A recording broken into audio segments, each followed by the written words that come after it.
महंगी हो रही है और कभी पेट्रोल महंगा हो रहा है और माशी सूरत हाल इस कदर बिगड़ चुकी है, जिम्मेदार किसको समझते हैं आप? हाँ, ये तो जी आपने बड़ा अच्छा सवाल किया। इसका ज़िम्मेदार तो हमारी पिछले कई सालों से जो गलत पॉलिसीज़ हैं हुकूमती, उनको ठहराया जा सकता है। ये किसी एक दौर का नहीं है, ये पिछले 50 साल से या 70-75 साल से जो हमारी गलतियां हैं उसका रिज़ल्ट है ये। अब आप देख लें, बिजली महंगी हो गई है। वो इसलिए कि अभी तक कोई ऑडिट नहीं किया गया कि आपका जो पावर सेक्टर है उसको कैसे इम्प्रूव किया जा सकता है। तो मुख्तलिफ हुकूमतें आई हैं, लेकिन किसी ने उसको बैठ के ऑडिट करके और कोई पॉलिसी ऐसी नहीं बनाई जिससे बिजली सस्ती मिले आवाम को, और मिल सकती है। अच्छा, वो कैसे? बिल्कुल मिल सकती है। देखें, इस वक्त आपके पास मंगला डैम है, तरबेला डैम है, गाजी बरोता है, हाइड्रो रिसोर्स जो है ये मुफ्त बिजली है और ये मिल रही है। ये इस वक्त जो इनकी बिजली हाइडल रिसोर्स से प्रोड्यूस हो रही है, इसकी बड़ी नॉमिनल वाटर यूज़ या कोई इस तरह का, यानी कि ओवरऑल ये मुफ्त बिजली है। और इसके अलावा जो पुराने IPPs हैं उनकी भी बड़ी सस्ती बिजली है।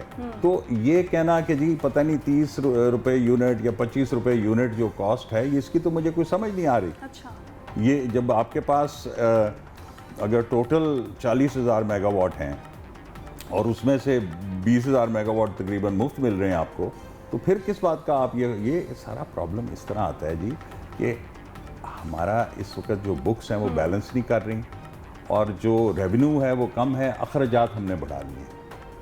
अब जब तक हुकूमत एक पॉलिसी ना बनाए, जो भी हुकूमत हो, एक पॉलिसी बनाए कि जी हमने अपने अखराजात इस तरह कम करने हैं, हमने अपने एक्सपेंडिचर को कंट्रोल करना है। जब आप एक्सपेंडिचर कंट्रोल कर लेंगे तो फिर आपके अखराजात। सर, किस तरह की पॉलिसी जो है वो मतलब होनी चाहिए? पॉलिसी मेकर के हवाले से आपसे जानना चाहूँगी। जैसे अभी आपने बताया कि पॉलिसी होनी चाहिए और पॉलिसी के हवाले से अगर काम किया जाए तो मैशत जो है उसमें इस्तेहकाम आ सकता है।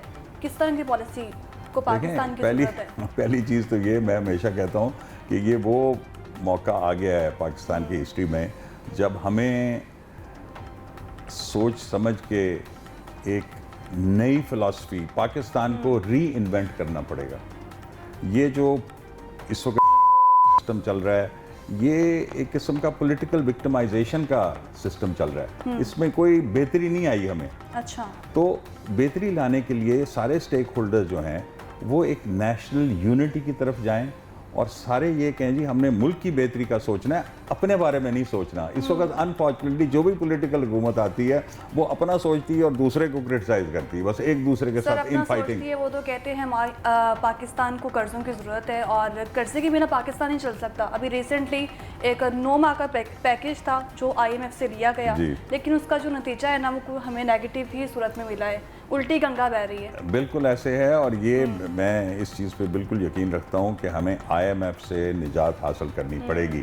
IMF का ये जो भी इस वक्त गवर्नमेंट आनी है या आएगी या सारे जो स्टेक होल्डर्स हैं उनको ये मुत्तफिक होके फ़ैसला करना है और पॉलिसीज़ बनानी है कि हमने IMF के डेट को उतार देना है।